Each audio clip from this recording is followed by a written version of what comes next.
Getting your dream job should be the moment when everything finally starts making sense. A good salary, a new life, a fresh beginning, but nobody tells you how difficult it is to find a place to live in the capital.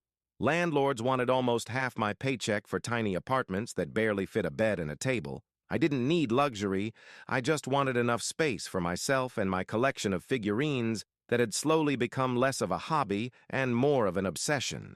I had so many collectibles that my living room was basically becoming a storage room.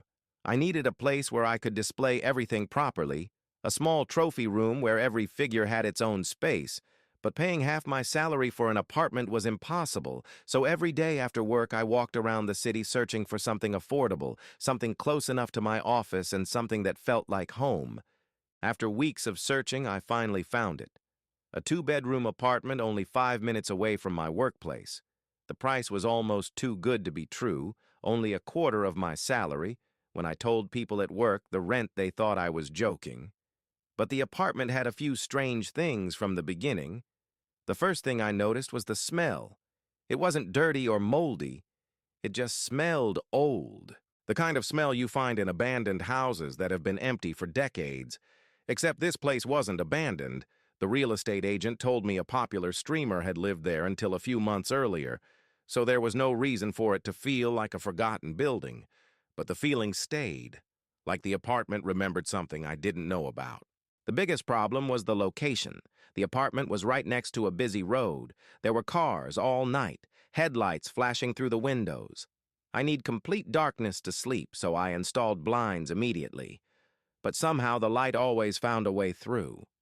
It felt like every passing car aimed directly at my eyes. Eventually, I started sleeping with an eye mask just to survive the nights. Another strange thing was the lack of sunlight. The apartment barely ever got any natural light, which was bad because I loved having plants around. I wasn't exactly good at keeping them alive. I once killed a snake plant in less than a day, but I liked the feeling of having nature inside my home. Something alive, something colorful. I always bought safe plants, especially ones that wouldn't hurt animals, because I dreamed about finding a stray cat one day, the kind of cat that chooses you and follows you home. Maybe I spent too much time looking at those stories online, but everyone has dreams, and mine was simple. A quiet apartment full of plants, collectibles, and maybe a cat. There were some normal problems when I moved in, plumbing issues, electrical problems. Nothing unusual for an apartment. The agent fixed most of them quickly, and after that, everything seemed perfect. For a few weeks, I had the best time of my life. New job, new home, parties every weekend, new plants arriving every few days even though they kept dying almost instantly. Then one night everything changed. About 2 weeks ago, I invited a coworker over. We smoked, played old games, and stayed awake until almost 3 in the morning. Eventually, the hunger hit us. The kind of hunger that only appears after hours of gaming. We wanted pizza. Nothing fancy, just a simple margarita with extra cheese. The problem was that almost every place was closed. We tried calling a few restaurants that sometimes delivered late at night, but nobody answered. We were about to give up when suddenly the doorbell rang. I thought maybe it was a neighbor, maybe something happened, but when I opened the door there was a pizza delivery guy standing there. The delivery guy apologized immediately, saying he should have arrived almost an hour earlier, but his car had a flat tire. I looked at him confused because I never ordered anything. I asked if he had the right address. He checked the receipt and showed me my name and phone number printed on it. Apparently someone had placed the order at exactly 1 in the morning. I knew I hadn't ordered that pizza, but I wasn't exactly going to argue with a free meal at 3 in the morning, so I took it, and honestly, I'm glad I did because that pizza was incredible. After we finished eating, my coworker fell asleep on the couch and I went to my bedroom, expecting another night of noise and headlights. But something strange happened. I didn't need my audiobook. I didn't need my eye mask. I just fell asleep instantly and woke up the next afternoon. My coworker was already gone. It was Sunday, so I spent the day doing small chores and relaxing.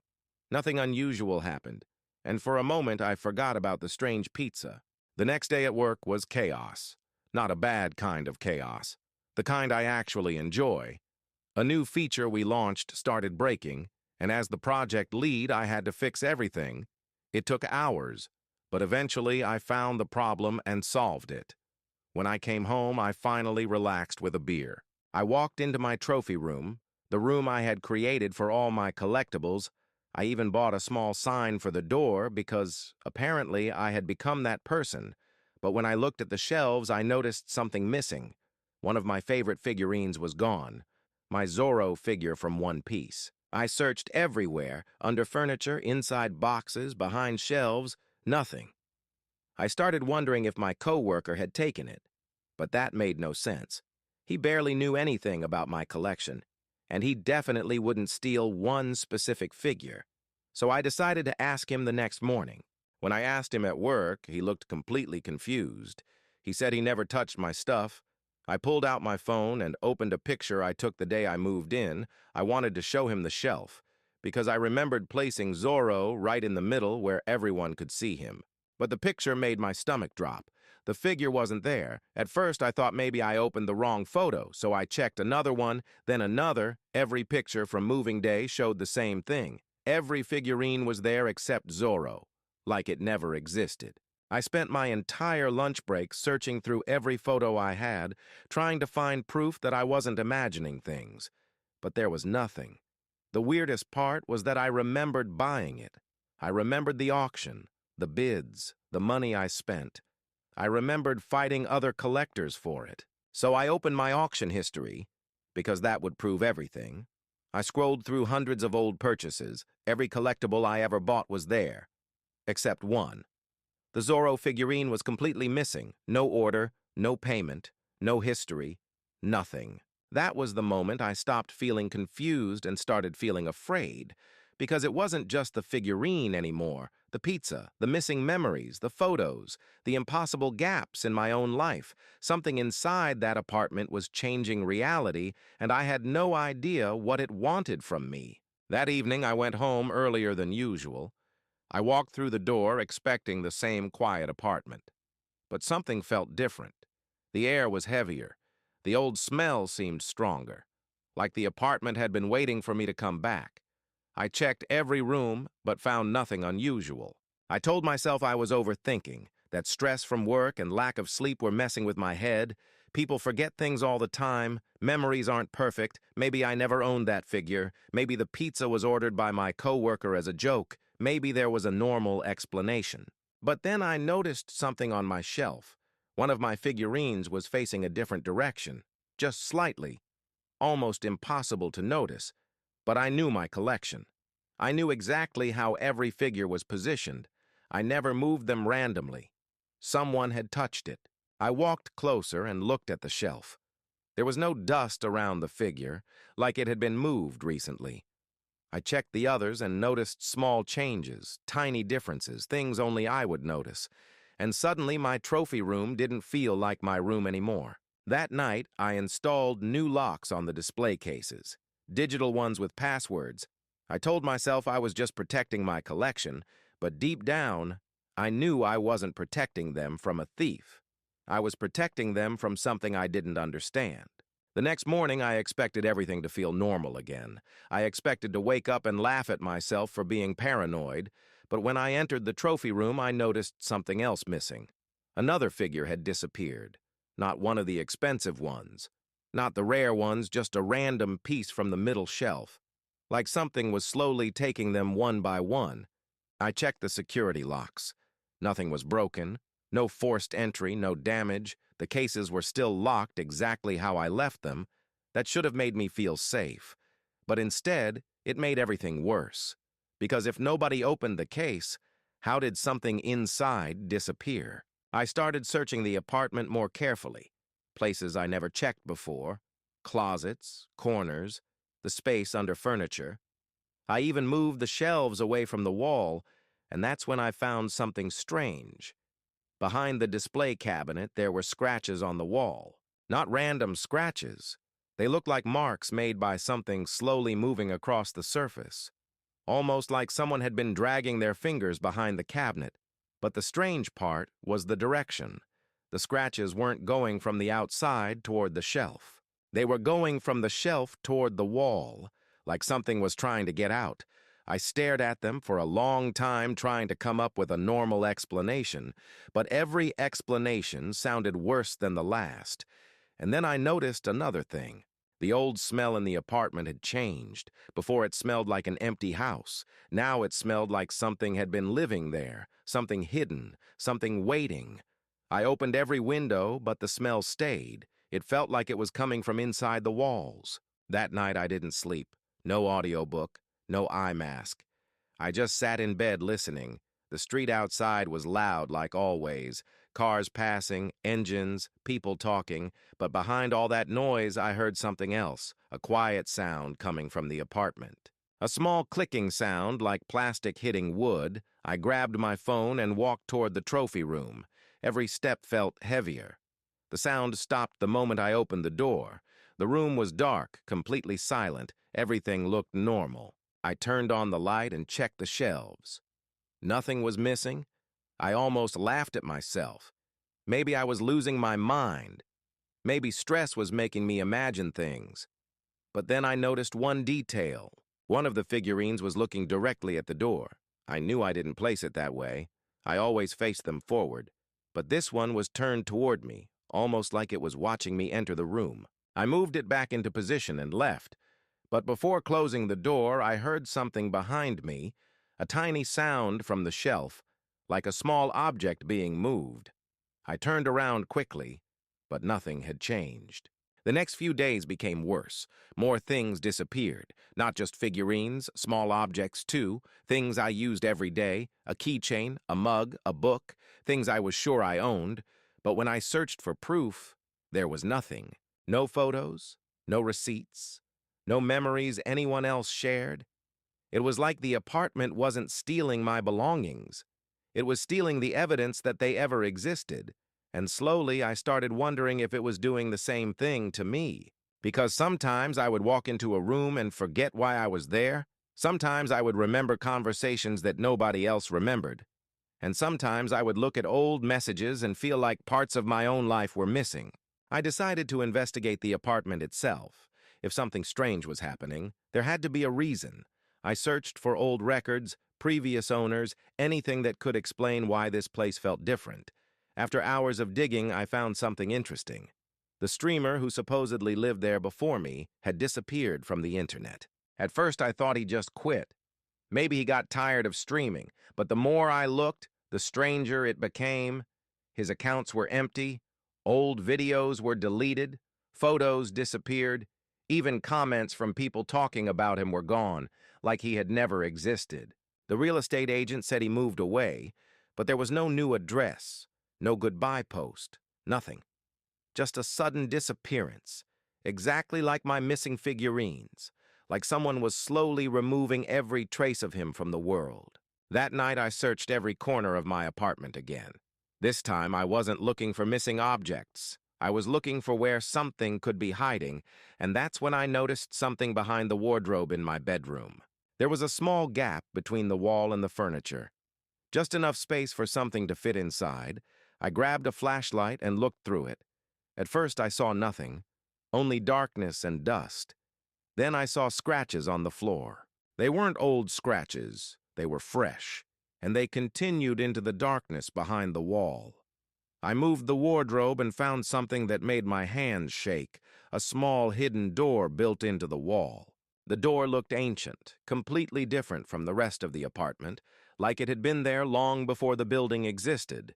There was no handle, no lock, only a small hole in the center, like something was supposed to be inserted there. I searched around and found a tiny object on the floor, a broken piece of plastic from one of my missing figurines. It was impossible. That piece had disappeared days ago, but now it was sitting right in front of the hidden door. I should have called someone. I should have left the apartment immediately, but curiosity is a dangerous thing, especially when you feel like you are finally close to an answer. I opened the door slowly and looked inside. Behind it was a narrow passage between the walls, completely dark.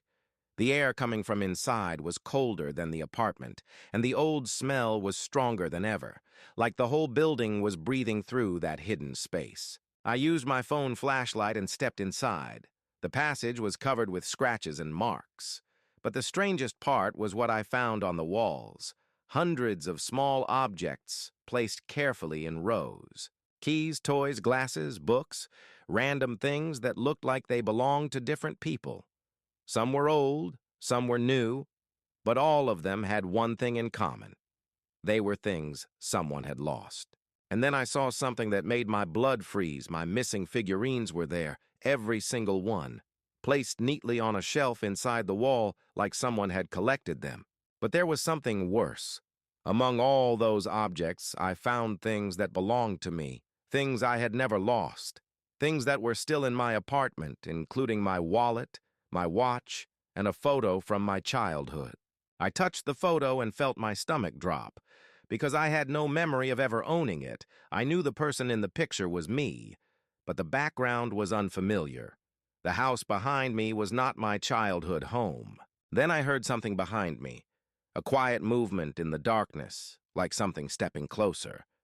I turned around with my phone shaking in my hand, and the flashlight revealed nothing. But when I looked back at the shelf, one of my figurines was gone again, and this time I knew exactly where it went, because from the darkness behind me, I heard a small plastic sound. The sound of something being placed carefully on a shelf right next to the others. I turned around slowly, expecting to see something standing there, something that could explain everything. But the passage was empty, completely silent. I wanted to believe it was nothing. Maybe the building was old. Maybe my mind was playing tricks on me. But then I noticed something on the wall. A small security camera hidden between the bricks pointed directly at me. The red light was blinking, meaning it was still active. Someone or something had been watching this place for a very long time. I stepped back and suddenly my phone screen lit up. I had received a notification. It was from my own number, a message sent from my phone. The text was short. "Stop looking." My hands started shaking because I knew I didn't send it. I checked my phone history. There were no signs of hacking, no strange apps, nothing. But then another message appeared. "Go back upstairs." I ran. I didn't think. I didn't look behind me. I just moved. I climbed out of that hidden passage and slammed the door shut. Then I pushed the wardrobe back into place and locked myself in my bedroom. For the first time since moving in, I wanted to leave, not tomorrow, not after finding another apartment. Immediately, I grabbed my bag and started packing. But then I noticed something. My suitcase was already packed, sitting near the door. I froze because I knew I never packed it.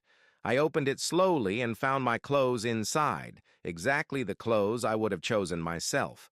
Then I found something else inside the suitcase, a small note written on paper. The handwriting looked familiar, almost like mine, "Finally ready to leave." I didn't understand what that meant. Until I looked at the mirror in my bedroom. There was writing on it. Words scratched into the glass from the inside. "Don't forget what happened last time." I stepped closer. My reflection looked normal, tired, scared, confused. But something felt wrong. I raised my hand, and for a second, my reflection moved slightly slower than me. I backed away immediately, my heart racing.